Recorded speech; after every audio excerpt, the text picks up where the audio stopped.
आज भारत भर में, पूरे भारत देश में आप घूमेंगे, जितने राम के मंदिर नहीं है उतने हनुमान जी के मंदिर है। जहां राम का मंदिर होता है वहां तो हनुमान जी होते ही है, किंतु जहां हनुमान जी का मंदिर होता है वहां राम होते ही है ऐसी कोई गारंटी नहीं है। अपना मंदिर अकेले ही मंदिर में रहते हैं। तो हनुमान जी अच्छे कर्म करने, कभी भी उन्होंने राम का कार्य ही किया, कभी राम से कुछ भी मांगा नहीं है हनुमान जी ने।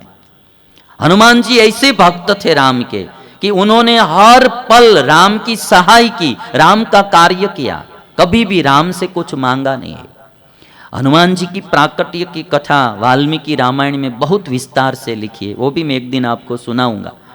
किंतु हनुमान जी का जीवन वो हमको सिखाता है, अच्छा कर्म करो, बस फल तो अपने आप ऊपर वाला देगा ही देगा। इसलिए भगवान कृष्ण ने गीता जी में कहा है, कर्मण्येवाधिकारस्ते मां फलेषु कदाचन। हे पार्थ, कर्म करने में तुम्हारा अधिकार है, फल में तुम्हारा अधिकार नहीं, वो मैं देने वाला हूं। भगवान बोलते हैं अच्छा कर्म करना है। तो थोड़ा कुछ भी, कभी भी जीवन में, हमारे जीवन में सुख आता है या दुख, देख लेना कहीं ना कहीं गलती हमारी होगी।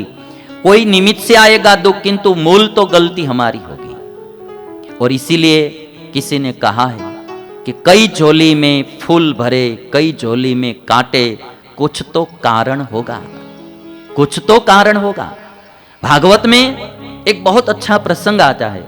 पंचम स्कंद में परीक्षित राजा सुखदेव जी महाराज से पूछते हैं कि हे सुखदेव जी महाराज, इस दुनिया में कोई सुखी है, कोई दुखी है, कोई राजा है, कोई रंक है, कोई रोगी है, कोई निरोगी है, कोई धनवान है, कोई गरीब है, कोई एकदम स्वस्थ जीवन जीता है, कोई बुद्धिशाली है, कोई को बुद्धि नहीं है, किसी में बहुत सी कलाएं है, कोई में कुछ भी नहीं है। तो इतना व्यत्यास क्यों है इस दुनिया में, इतना वैचित्र्य क्यों है दुनिया में? कथम एतद् वैचित्र्यम, भागवत में पूछा गया। तो सुखदेव जी महाराज ने कहा, कर्म गतयः पृथक विधाः।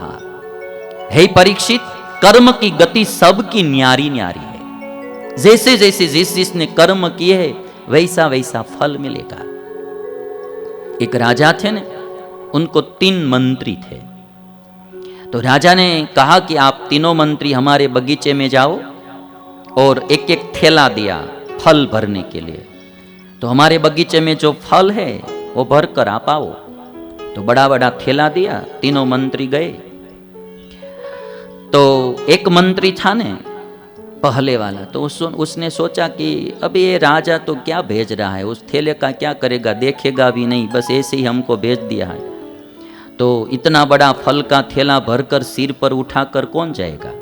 तो उन्होंने जो नीचे गिरे हुए पत्ते थे, और या तो गिरे हुए थोड़े कुछ ऐसे ही फल थे, थोड़ी थोड़ी डाली या पत्ते भरकर पूरा थैला, हल्का फुल्का थैला लेकर वो चला गया।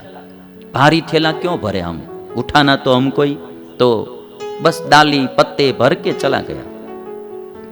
दूसरा मंत्री था, तो उसने सोचा कि अब ऊपर चढ़कर अच्छे अच्छे फल कौन उतारे, ये जो नीचे गिर गए हैं, पक गए हैं, बिगड़ गए हैं, और नीचे गिरे हुए जो कुछ कच्चे पके बिगड़े हुए फल थे वो थैले में भरकर वो भी चल पड़ा। तीसरा मंत्री जो था उसने सोचा कि हम ठीक से काम करेंगे। तो वृक्ष पर चढ़कर सबसे पहले 7 दिन के बाद पके ऐसे फल भरे, ऊपर 6 दिन के बाद पके ऐसे फल भरे, बाद में सबसे ऊपर आज ही खा सके ऐसे अच्छे अच्छे फल भरे। पूरा थैला व्यवस्थित रीति से भरा, बैग पूरा भर लिया, और अपने सिर पर उठाकर तीनों लोग राजा के पास आए। राजा के पास आकर तीनों मंत्रियों ने कहा कि अब हम क्या करें। राजा ने आदेश दिया कि इन तीनों को जेल में बंदी बना दो, 7 दिन तक इनको कुछ भी खाने के लिए मत देना, जो फल लेकर थैले में आए हैं वही खाएंगे, इसको कुछ खाने के लिए मत देना। जो थैला भरकर आए हैं फल, उस थैले में से फल ही एक लोग खाएंगे, 7 दिन तक कुछ खाने के लिए मत देना।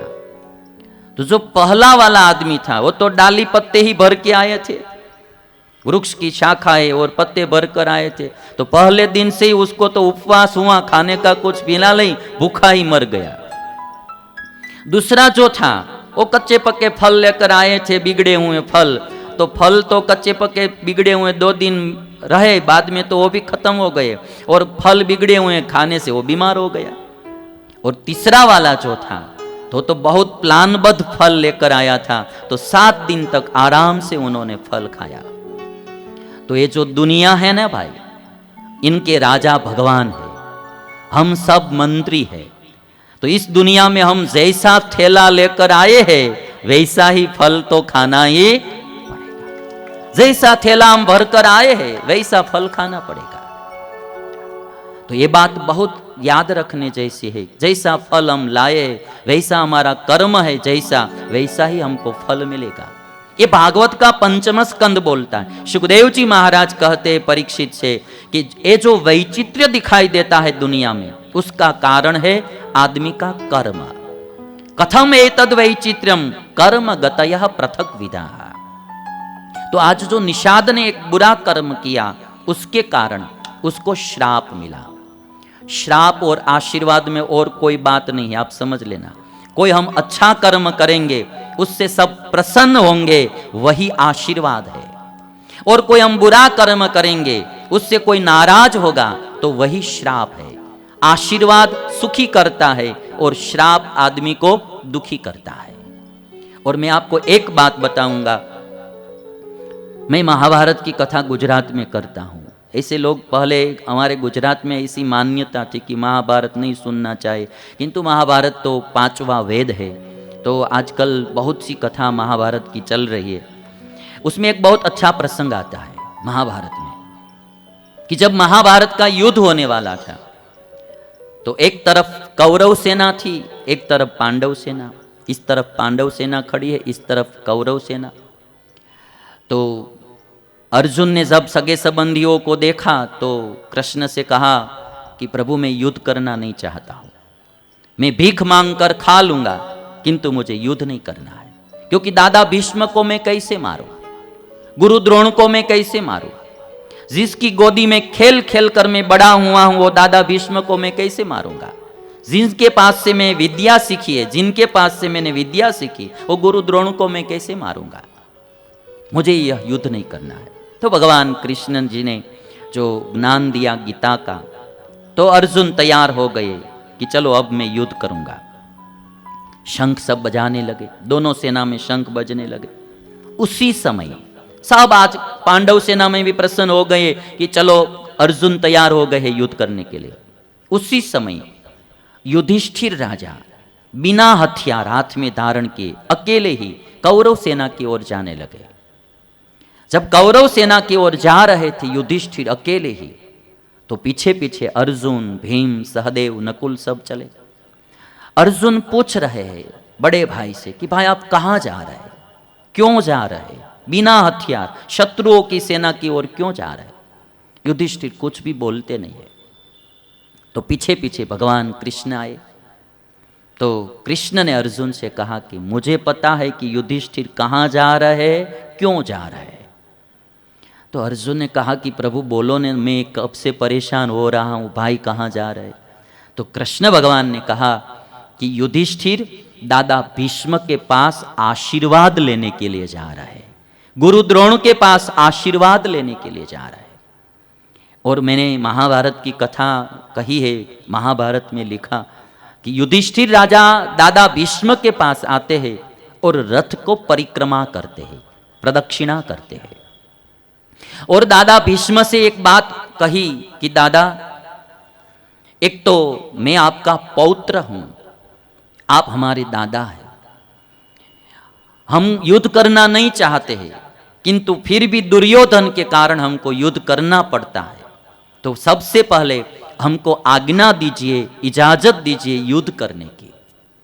बड़ों के साथ बोलना है ना तो भी आज्ञा लेनी चाहिए, बड़ों के साथ कुछ काम करना है तो भी आज्ञा। ये हमारी हिंदुस्तानी संस्कृति सिखाती है। आजकल जो पाश्चात्य संस्कृति के कारण युवा पीढ़ी बड़े बुजुर्गों का कोई आमन्या नहीं रखते हैं, उनका जो आदर रखना चाहिए वो नहीं रखते हैं।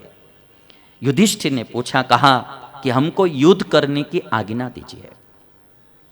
दादा भीष्म ने कहा कि बेटा मैं भी जानता हूं कि आप युद्ध करना नहीं चाहते, दुर्योधन के कारण आपको युद्ध करना पड़ता है, जाओ मैं आपसे आपको आज्ञा देता हूं, तुम युद्ध करो, मैं उसमें राजी हूं। तो पहले आज्ञा ले ली। फिर युधिष्ठिर ने कहा कि दादा, मैं जानता हूं कि मनुष्य तो आपको पराजित नहीं कर सकता, किंतु देव भी आपको पराजित नहीं कर सकते, तो मैं आपसे यही आशीर्वाद लेने के लिए आया हूं, इस युद्ध में विजय हमारी हो। और तब दादा भीष्म ने इतना कहा कि मैं युद्ध तो दुर्योधन के पक्ष में करूंगा, किंतु आशीर्वाद तुमको देता हूं कि जाओ विजय तुम्हारी होगी, जाओ विजय तुम्हारी होगी।